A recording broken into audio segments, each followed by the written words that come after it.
We're always told that choice is a good thing, that it's freedom, that having more and more options is always better. But what if that's just not true?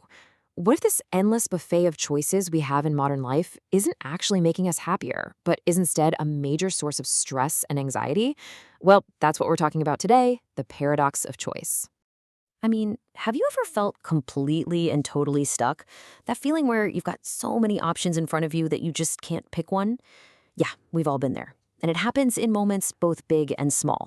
Okay, picture this. You fire up Netflix, totally ready to find something new and exciting to watch. You scroll and you scroll and you scroll past thousands of movies and TV shows.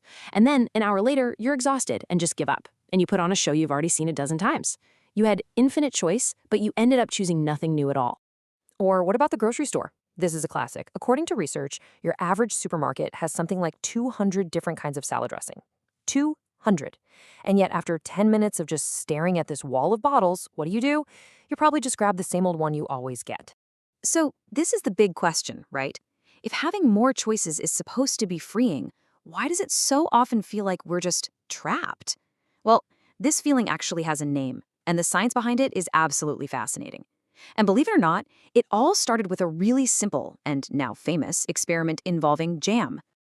Right? So back in the year 2000, a couple of psychologists, Sheena Iyengar and Mark Lepper, set up this little tasting booth in a super busy supermarket.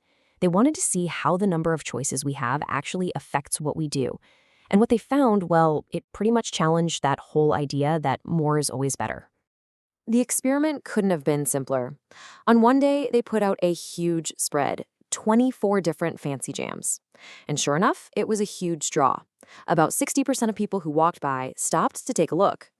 But here's the crazy part. Only 3% of them actually bought a jar of jam. Then, on another day, they offered just 6 jams. Fewer people stopped, only about 40%. But of the people who did stop, a whopping 30% bought some jam. I mean, the takeaway here is just undeniable.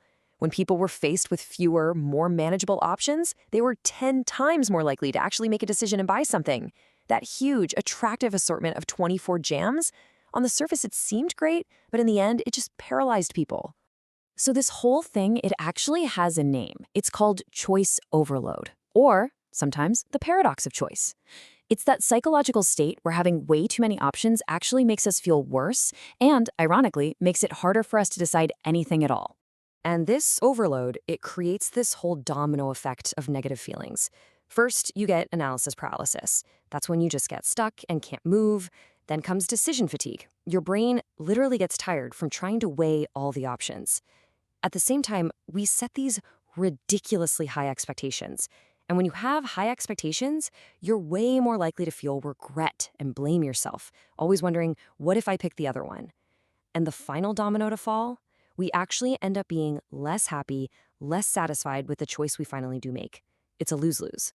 So the psychologist Barry Schwartz, who literally wrote the book on this stuff, says that we all basically fall into one of two camps when we make decisions. So as we go through this, think about it. Which one of these sounds more like you? All right, on one side you've got the maximizer. Does this sound familiar? This is the person who has to be absolutely sure they are making the best possible choice. They'll research every single option to death.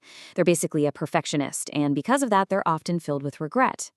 Then on the other side, you've got the satisficer. They're not looking for perfect. Nope, they're looking for good enough. They have a few criteria in mind, and as soon as they find something that checks those boxes, they pick it and they move on with their life.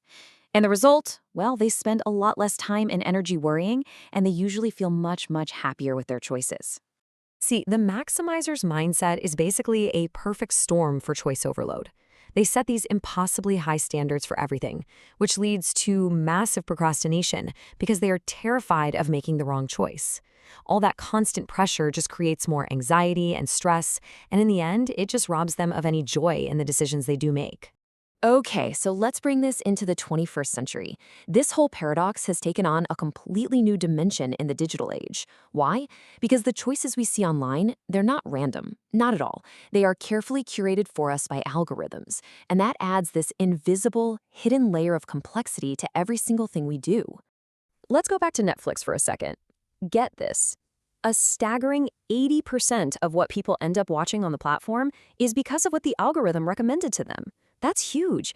It just goes to show, while we feel like we're choosing freely, our choices are actually being heavily, heavily guided by forces we don't even see.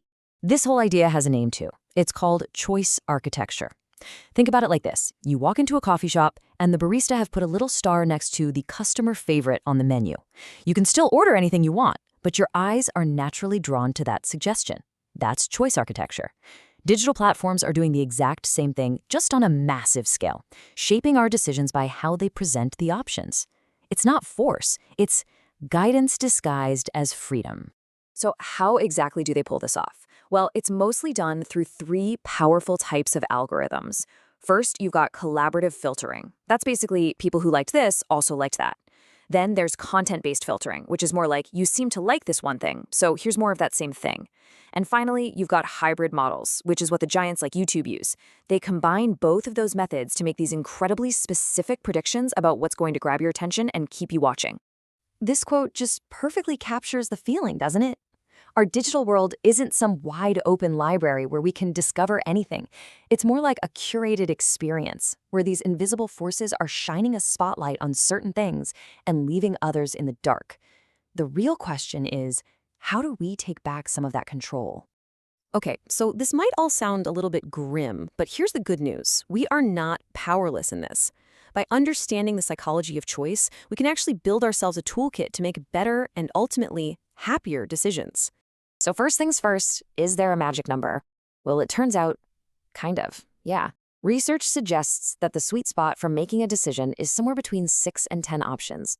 That range seems to give us that feeling of freedom and control without completely tipping us over into overload. So here it is. Here's your simple toolkit. Number 1, consciously limit your options yourself. Instead of considering all 50 restaurants in your area, pick your top 5. Number 2, practice being a satisficer.